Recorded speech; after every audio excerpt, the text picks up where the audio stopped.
North Korea একটি দেশ যা যতটা রহস্যময় তার থেকেও অনেক বেশি ভয়ঙ্কর। বাইরের বিশ্বের চোখ থেকে লুকিয়ে থাকে এই দেশ যেন এক জীবন্ত ধাঁধা। কিন্তু আজকের ভিডিওতে আমি আপনাদের নিয়ে যাব সেই সব গোপন স্থানে যেখানকার ছবি পর্যন্ত আপনি গুগলেও খুঁজে পাবেন না। এগুলো এমন জায়গা যেখানে শুধুমাত্র পর্যটক না, বরং অনেক সময় দেশটির সাধারণ নাগরিকরাও প্রবেশ করতে পারে না। তো বুঝতেই পারছেন আজকের ভিডিওটি কতটা ইন্টারেস্টিং হতে যাচ্ছে, তাই অনুরোধ থাকবে ভিডিওটি শেষ পর্যন্ত দেখার জন্য। আর এখনও যারা আমাদের চ্যানেলটি সাবস্ক্রাইব করেনি তারা দ্রুত সাবস্ক্রাইব করে দিন। Number 1, room number 39। প্রথমেই শুরু করি রুম নাম্বার 39 দিয়ে। এটা এক রহস্য ঘেরা অফিস যা সরাসরি কিম জং উনের ব্যক্তিগত ধন সম্পদ পরিচালনার জন্য ব্যবহার হয় বলে ধারণা করা হয়। এখানে কি ঘটে সেটা জানে হাতে গোনা কিছু লোক। বিশ্ব মিডিয়ার দাবি, এই অফিসের মধ্যে মাদক পাচার, অস্ত্র বিক্রি এবং আন্তর্জাতিক বাণিজ্যের নামে অসংখ্য অবৈধ কাজ পরিচালিত হয়। বিশেষজ্ঞদের মতে এর মাধ্যমে বছরে প্রায় $1 বিলিয়ন কালো টাকা সংগ্রহ করা হয়, যা কিম তার পরিবারের বিলাসী জীবন উপহার দেয়। এখানে ঢোকার অধিকার কেবলমাত্র শীর্ষ সামরিক ও পার্টি কর্মকর্তাদেরই রয়েছে। কেবল বাইরে থেকে এই অফিস সম্পর্কে জানতে চাইলেও সেটা জাতীয় অপরাধ হিসেবে গণ্য করা হবে। Number 2, Kanggye nuclear facility. North কোরিয়ার পরমাণু কার্যক্রম বিশ্বাসীদের জন্য এটা এক বড় হুমকি। কিন্তু আপনি কি জানেন কাঙ্গি শহরের কাছে এমন একটি পারমাণবিক গবেষণা কেন্দ্র রয়েছে যা এতটাই গোপন যে অনেক নর্থ কোরিয়ান নাগরিকরাও এর অস্তিত্ব সম্পর্কে জানে না। এই ফ্যাসিলিটিতে গোপনে পারমাণবিক অস্ত্র তৈরি এবং পরীক্ষা করা হয় বলে ধারণা করা হয়।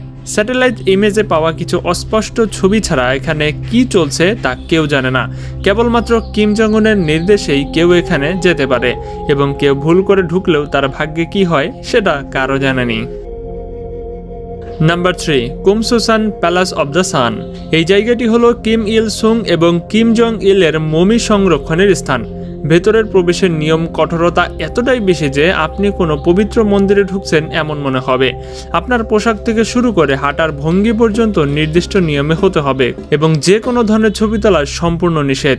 এই জায়গাটি সাধারণ নর্থ কোরিয়ানদের জন্য খোলা হয় না, আর বিদেশিদের প্রবেশ হলে সেটাও নির্দিষ্ট পরীক্ষা নিরীক্ষার মাধ্যমেই হয়ে থাকে।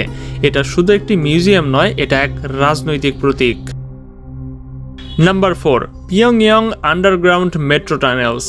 পিয়ংইয়ংয়ের মেট্রো ব্যবস্থাটি কেবল যাত্রী পরিবহন নয়, বরং এটি একটি আন্ডারগ্রাউন্ড বাংকার সিস্টেম হিসেবেও কাজ করে। বিশেষজ্ঞদের দাবি নিচে আরও বহু টানেল রয়েছে যা শুধু কিম পরিবার এবং উচ্চপদস্থ কর্মকর্তাদের জরুরি পরিস্থিতিতে লুকানোর জন্য ব্যবহার হবে।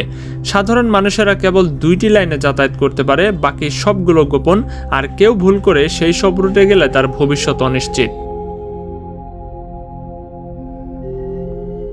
Number 5, camp 22। এটি একটি ভয়ঙ্কর জায়গা যেটার নাম ক্যাম্প 22। এটি একটি গোপন পলিটিক্যাল প্রিজন ক্যাম্প। এখানে রাজনৈতিক বন্দীদের সাথে এমন আচরণ করা হয় যা মানবতা বিরোধী অপরাধের চেয়েও খারাপ। বন্দীদের বলা হয় 3 প্রজন্মের শাস্তির আওতায় আসা পরিবার। মানে যদি কেউ অপরাধ করে তাহলে তার সন্তান এবং নাতি নাতনিরাও একই সাথে একই জায়গায় বন্দী অবস্থায় থাকবে। এখানে মানবদেহের উপরে পরীক্ষা চালানো হয়েছে বলেও বহু আন্তর্জাতিক রিপোর্ট রয়েছে। আজও এই ক্যাম্পের প্রবেশপথে সৈন্য মোতায়েন থাকে যেন কেউ এর আশেপাশেও না আসে। Number 6, Ryugyong hotel.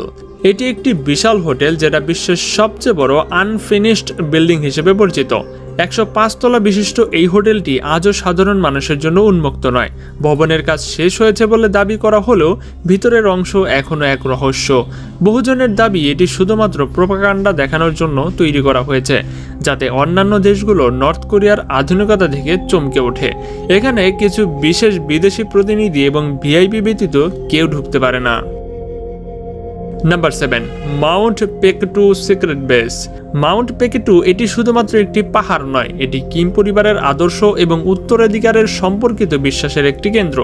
অনেক রিপোর্ট বলেছে এখানেই রয়েছে কিম জং উনের গোপন সামরিক ঘাঁটি।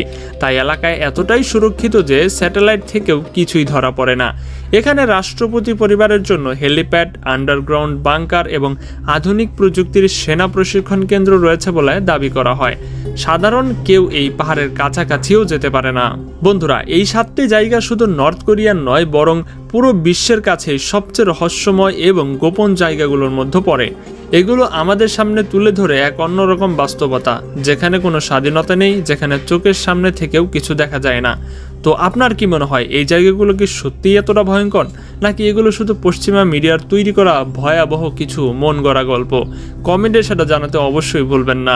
আজকের ভিডিওটি কেমন লেগেছে সেটা কিন্তু অবশ্যই আমাদেরকে কমেন্টে জানাবেন, আর ভিডিওটি ভালো লাগলে লাইক এবং চ্যানেলটি সাবস্ক্রাইব করতে ভুলবেন না। তো দেখা হচ্ছে পরবর্তী ভিডিওতে মজার কোন এপিসোড নিয়ে। এরকম নতুন ভিডিও মিস করতে না চাইলে অবশ্যই আমাদের চ্যানেলটি সাবস্ক্রাইব করে পাশের বেল আইকনটি অন করে দিতে হবে। ভবিষ্যতে আপনি নর্থ কোরিয়ার কোন দিক নিয়ে ভিডিও চান সেটাও কিন্তু আমাদেরকে কমেন্টে জানাতে পারেন। তো দেখা হচ্ছে পরবর্তী কোনো রহস্যময় ভিডিও নিয়ে। আজকের মতো এখানেই বিদায়। আল্লাহ হাফেজ।